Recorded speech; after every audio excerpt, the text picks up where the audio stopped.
Guylaine Quitté travaille depuis 15 ans sur de la roche lunaire. Elle est cosmochimiste. Dans ce sachet, des échantillons qui proviennent directement de la Lune. Ces pierres ont été ramenées par les missions américaines Apollo dans les années 60 et 70. Dès l'arrivée du premier homme, Neil Armstrong, la composition du sol pose question.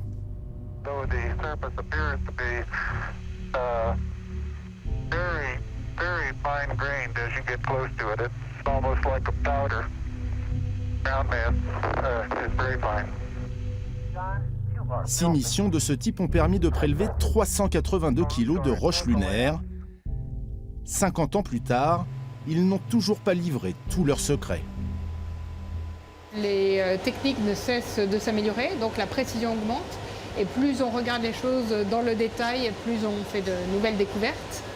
Des découvertes réalisées à l'aide de machines comme celle-ci, un spectromètre de masse. Il permet une analyse très fine de la matière. Grâce à lui, les scientifiques ont élaboré la théorie dite de l'impact géant. La Lune se serait formée à la suite de la collision d'un astéroïde avec la Terre il y a 4,5 milliards d'années. Ce type d'instrument permet de déterminer plus précisément quelle est la proportion de matériaux terrestres qui a été arraché à la Terre pour former la Lune et quelle est la proportion de matériaux venant de l'impacteur. La matière première de ces analyses, la roche lunaire, est un bien très précieux. C'est la NASA, l'agence spatiale américaine, qui la distribue avec parcimonie.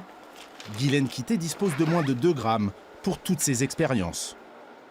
On a, selon le cas, au maximum quelques centaines de milligrammes et souvent quelques dizaines de milligrammes de poudre.